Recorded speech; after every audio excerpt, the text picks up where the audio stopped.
Welcome to our channel way to knowledge hub.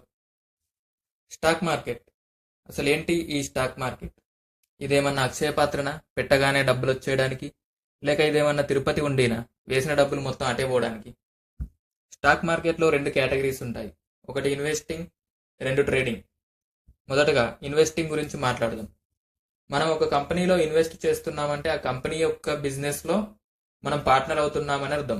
అటువంటప్పుడు మనకి ఎటువంటి బిజినెస్ అంటే ఇష్టం, లేదా ఫ్యూచర్లో ఎటువంటి బిజినెస్కి మనకు ఎక్కువ లాభాలు వస్తాయని ఆలోచించి ఆ రంగంలో ఉన్న మంచి కంపెనీస్ని సెలెక్ట్ చేసుకొని ఆ కంపెనీలో షేర్స్ మనం ఒక కంపెనీలో షేర్స్ కొన్నామంటే ఆ కంపెనీలో మనం కూడా షేర్ హోల్డర్స్ అన్నమాటే.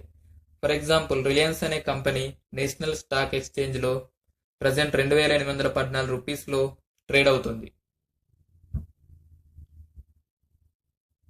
అంటే రిలయన్స్లో ఒక షేర్ కొనాలి అంటే 2814 రూపాయలు పెట్టి కొనాలి. మనం షేర్స్ కొన్న తర్వాత ఆ కంపెనీ షేర్స్ పెరగొచ్చు లేదా పడొచ్చు. షేర్ ప్రైజెస్ ఎప్పటికప్పుడు ఫ్లక్చువేట్ అవుతూ ఉంటాయి. కానీ మనం లాంగ్ టర్మ్లో ఆలోచిస్తే రిలయన్స్ అనే కంపెనీ డౌన్ అయ్యే ఛాన్సెస్ చాలా తక్కువ.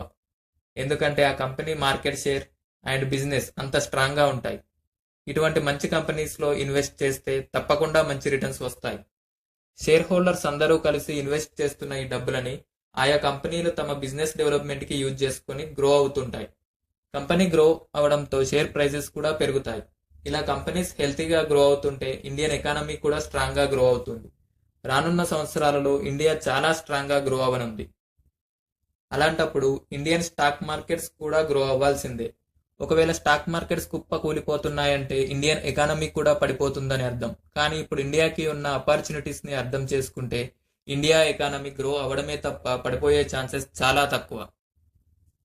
మరి అలాంటప్పుడు మనం కూడా మన ఇండియా గ్రోత్ స్టోరీలో భాగం అవ్వాలి అంటే స్టాక్ మార్కెట్ ఒక మంచి ప్లాట్ఫామ్. ఇప్పుడు స్టాక్ మార్కెట్లో ఇన్వెస్ట్ చేయని వాళ్ళు ఒక 10 years తర్వాత పక్కా రిగ్రెట్ అవుతారు.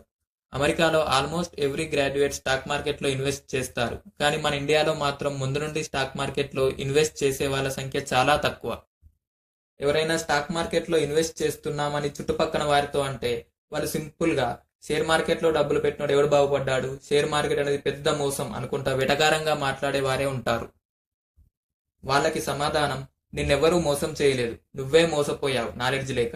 అత్యాశకు పోయి ఉన్నది పోగొట్టుకొని స్టాక్ మార్కెట్ని బ్లేమ్ చేస్తున్నావు. కానీ ప్రస్తుతం మన ఇండియాలో కూడా స్టాక్ మార్కెట్లో ఇన్వెస్ట్ చేసే వాళ్ళ సంఖ్య పెరుగుతూ వస్తుంది. గత కొన్ని రోజులుగా స్టాక్ మార్కెట్స్ పెరగడానికి కారణం కూడా ఇదే. అమెరికా రేంజ్లో మన ఇండియాలో కూడా అందరూ ఇన్వెస్ట్ చేయడం అలవాటు చేసుకుంటే మన మార్కెట్స్ ఏ రేంజ్లో పెరగవచ్చు మీరే ఆలోచించండి.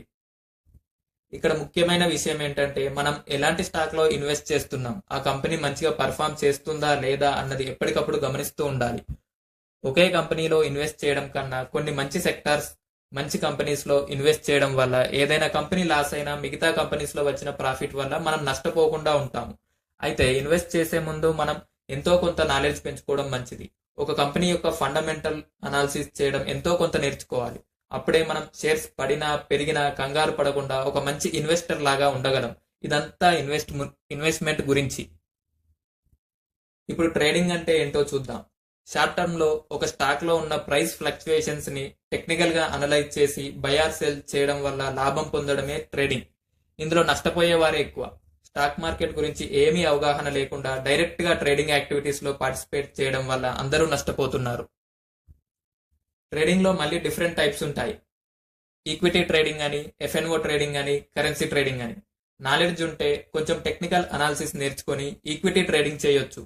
కానీ ఫ్యూచర్ అండ్ ఆప్షన్స్ జోలికి మాత్రం నాలెడ్జ్ లేకుండా, ఎక్స్పీరియన్స్ లేకుండా అస్సలు వెళ్ళకూడదు. Highly risk. Trading is 90% psychology, 10% execution. Emotional గా ఎవరైతే స్ట్రాంగ్ గా ఉంటారో వాళ్ళు మాత్రమే ట్రేడింగ్ చేయడానికి అర్హులు. ట్రేడింగ్ లో పెట్టే డబ్బులు మొత్తం జీరో అయినా పర్లేదు, నాకు ఎటువంటి ఇబ్బంది లేదు అనుకుంటేనే మనం ఇందులో దిగి ట్రై చేయాలి. రిస్క్ రివార్డ్ విషయంలో క్లారిటీగా ఉండాలి. Please like and subscribe to our channel for more content. Please click on bell icon and turn on all notifications. Thank you for watching Way to Knowledge Hub.